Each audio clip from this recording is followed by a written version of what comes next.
समकालीन संत व परमपूज्य काका यांच्यामध्ये देवाणघेवाण होत होती। इस्लामपूर नाक्यावर असलेले अवधूत धोंडीबाबा यांच्याकडे काका काही लोकांना पाठवीत।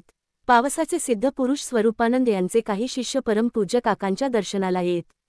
स्वामींचा नित्यपाठ त्यांची अनुमती घेऊन काही साधकांना काका देत असत। पुण्याचे सत्पुरुष श्री गुळवणी महाराज व काका यांचे परस्परांवरील प्रेम दोघांच्याही शिष्यात सर्वज्ञात आहे। परमपूज्य श्री काकांची ग्रंथरचना अपूर्व आहे। श्रीकृष्णदेव श्रीहरिबाबा व आईसाहेब यांचे विभूती चरित्र व विशेषतः श्रीज्ञानेश्वरीच्या 18 अध्यायांवरील त्यांचे सुबोधिनी चे 18 भाग हे साधकांना मार्गदर्शन करण्याकरता त्यांनी केलेले लेखन आहे। त्यात त्यांचे विविध ग्रंथाध्ययन बहुश्रुतता व श्रेष्ठ दर्जाचा पारमार्थिक अनुभव दिसून येईल। शांकरभाष्य योगवासिष्ठ विवेकसिंधू दासबोध संस्कृत नाटके इतर संत वाङ्मय यांचा सखोल व्यासंग त्यात दिसून येतो। पुसेसावळी येथे होऊन गेलेल्या त्रिपुटीच्या गोपाळनाथ परंपरेतील शाहीर हैबतीबाबा यांच्या काव्यसंपदेबद्दल काकांना फार प्रेम व आदर वाटत असे व त्यांचे समग्र काव्य प्रसिद्ध व्हावे अशी त्यांची इच्छा होती।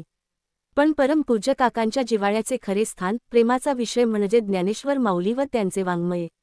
परमपूज्य काकांच्या जवळ एक जुने ज्ञानेश्वरीचे हस्तलिखित होते। त्यातील पाठच त्यांनी सुबोधिनी मध्ये घेतले आहेत। अमृतानुभव हा सिद्धरहाटीचा ग्रंथ म्हणून परमपूज्य काकांचा ज्ञानेश्वरीवर फार भर।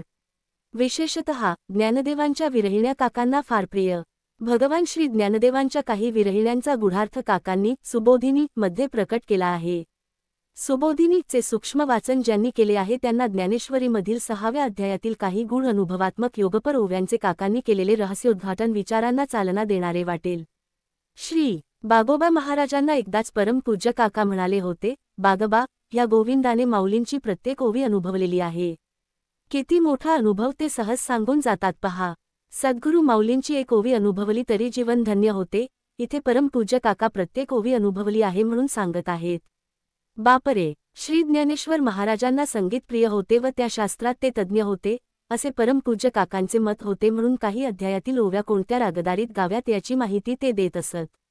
उदाहरणार्थ 10वा अध्याय जय जयवंती व 13व्या अध्यायातील ओव्या मालकंस रागात आहेत असे त्यांनी आपल्या हरिपाठात छापले आहे। विरहिव प्रभो प्रयामय परिपश्यामी जगात असे म्हणणाऱ्या उपमन्यूप्रमाणे परमपूज्य काकांना अवघे जग कोंदाटले ज्ञानदेवे असे वाटत असे।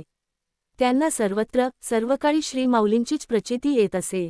आळंदीचा प्रसाद बुक्का पंढरीचा बुक्का कोणी आणला की परमपूज्य काकांना प्रेमाचे भरते येई। कपाळभर तो बुक्का लिहून ते आनंद विभोर होत। घरात चहाची वर्दी जाई व जमलेल्या भक्तजनांत त्याचे प्रेमाने वाटप होई।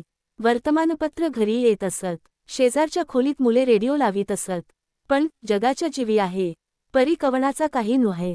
जगची होय जाये तो शुद्धीही नेणे। या न्यायाने तशा परिस्थितीतही परमपूज्य काकांचा ज्ञानेश्वरीचा स्वाध्याय अविरत अखंड सुरू असे। सद्गुरुकृपेने असा लोकांतातला एकांत त्यांना पुरेपूर साधलेला होता। इतकी अद्भुत विद्वत्ता व बहुश्रुतता असतानाही काका त्याचे प्रदर्शन करीत नसत। व्युत्पत्ती आघवी विसरीजे या श्री ज्ञानेश वचनाप्रमाणे पांडित्य निर्विद्य बालेन तिष्ठासेत अशा अवस्थेत काका असत।